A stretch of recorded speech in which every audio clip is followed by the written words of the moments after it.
there are cyclists who, either because of their character or because of specific episodes, could be said to represent the 7 deadly sins. And none represents lust quite like Andrea Piccolo.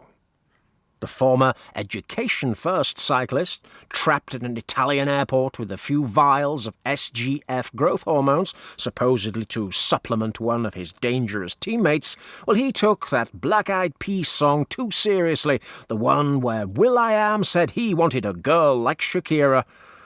And the young Italian squandered his sports career to please his then-girlfriend, the influencer, YouTuber, and creator of Blue Page content, Valengi222.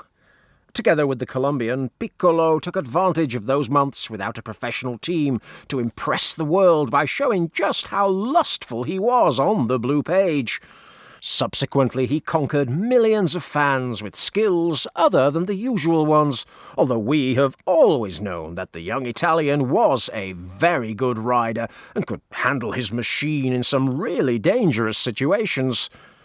Piccolo ended his relationship with the fragrant Valentina Gomez in the winter of 2025, while trying to get his professional life back on track. But that lecherous label will be forever attached and can never be taken away from him. Never, ever, ever. Now we remain in Colombia to talk about the cyclist most representative of the sin of anger, Miguel Angel Lopez. Suspended for the use of menotropin and his contacts with Dr. Marcos Maynard while he was at the Astana team, he's always been a cyclist with an absolutely indomitable character. Who could forget those legendary images where Superman devoted himself to hitting and berating a fan who'd caused a crash? And furthermore, Lopez has always been a man who's not kept quiet at press conferences. If he had to insult rival teams such as Movistar, then he did so, and he has not calmed down. He always says what he thinks in front of the microphone, something which has caused him numerous problems. A perfect example was his departure from the Spanish telephone company when he uttered that legendary phrase of, "Well, gentlemen, I'm staying here," and he abandoned the Vuelta a España while he was in a top 5 position simply because he had not received the support of his directors on a tough day in the Madrid mountains. Lopez has a very irascible character deep inside him, and he still insists that he has not doped, despite the numerous pieces of evidence against him, straight out of the Vicente Belda school. Now, on the other hand, arrogance is a deadly sin deeply embedded in the genes of cyclists obsessed with winning, and none represents that better than Lennart van Eetervelt, the young climber of the Lotto team. Very few doubt his quality after his recent performances in competitions such as the Volta Catalunya or the UAE Tour, a competition he even won in the 2024 season. But very few know the indomitable character of this Belgian cyclist of immeasurable talent. Faced with the poor performance of Arnaud Delis, which we have already told you about in this video, Van Eetervelt wanted to be the leader of the Belgian team for a race like the Tour of Flanders, which is not exactly his greatest speciality. Now, in the team there were specialists for this type of competition, men such as Brent van Moer or Arjen Levins, who could have very well played the role of team captain. But Van Eetervelt was insistent. Surely, had he forgotten that despite his countless efforts and great discipline, Lennart is not a good cyclist when it comes to positioning himself on the road, something which is fundamental for races like the Tour of Flanders? The result, it was a fall and an abandonment far from the decisive moments of the race. Whoever signs Van Eetervelt in the future will have to try to tame that arrogance. One cyclist who has sinned by being arrogant during his career, but has represented greed more than anyone else by his actions over the winter of 2025, well, that is Thomas Pidcock, our favourite, Tiny Tim. He's chosen the ideal team for his characteristics, the Swiss Q36.5, which, with its hideouts in Catalonia and Andorra, well, it allows him to carry on with stealth preparations like never before, something that we've seen with his first victory in a general classification of a stage race in Oman, and then also his great role in Strade Bianche, finishing second to the alien Tadej Pogačar. However, to sign for a team outside the World Tour, such as Q36.5, Pidcock has demanded many things, which he had also demanded from Ineos, a team which, coincidentally, is now doing much better without him than it ever did with him.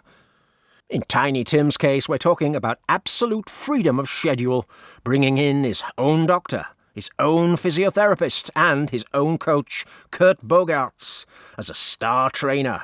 He also insists on having his brother, Joe Pidcock, as a teammate, a guy with a TUE for ADHD so that he can legally dope himself with Ritalin.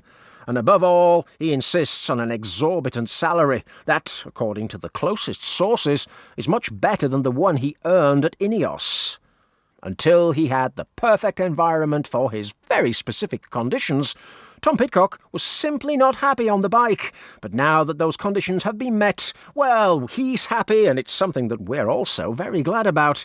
But it is exceptionally clear that environments where he does not get his own way simply do not suit him. Now, someone who did what he wanted during his time at Movistar was the lazy Brazilian, Vinicius Angel, a cyclist from whom no one could get any brilliant results in the World Tour during the 2.5 seasons that he was with the Spanish team. Vinicius' indiscipline at Movistar was constant, especially when it came to nightlife and managing the cyclist diet. Angel's motto was something like, 24 hours in bed, I'm sorry, not enough for me. Give me more, give me another 24 hours. Quite a maxim, isn't it? And what's more, it's rumoured that he skipped an ADAM's doping control simply because he was not available at home and nobody knew where he was. His departure from Movistar was abrupt and triggered by his laziness, and he ended up on the Swift team in Brazil, where he competes in South American village races while devoting himself to his great passion, motorcycling. What a hobby! Envy is a cardinal sin that's very common in cycling. It's very common to see cyclists copying the methods of those who win in order to try to achieve success of their own, but, well, from the outside, few cyclists have shown more envy towards Pogacar than his own teammate, Juan Ayuso. If the Slovenian creates a Poggy team to help young people from his own country, so does Ayuso. And if the Slovenian follows the methods of Dr. Inigo San Millán to achieve success, so does Ayuso.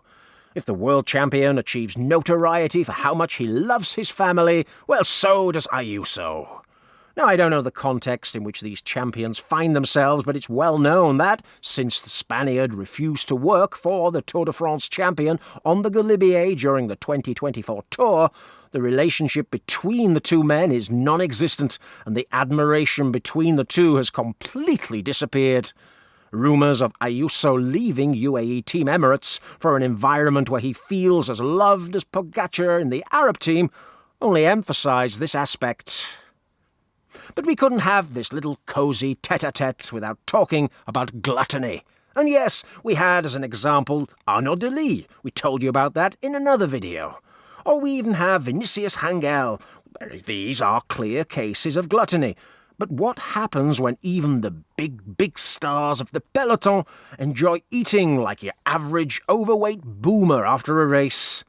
This is what happens to Mathieu van der Poel, a man who has no qualms about eating hamburgers and pizzas and even being the king of Burger King after competing in the toughest races in the world.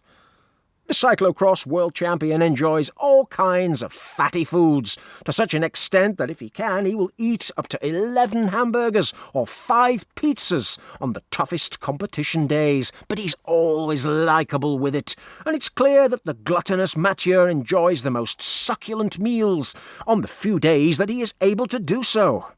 Will he also eat the famous dove cake that his father loved? Well, we'll have to find that out in another video, of course.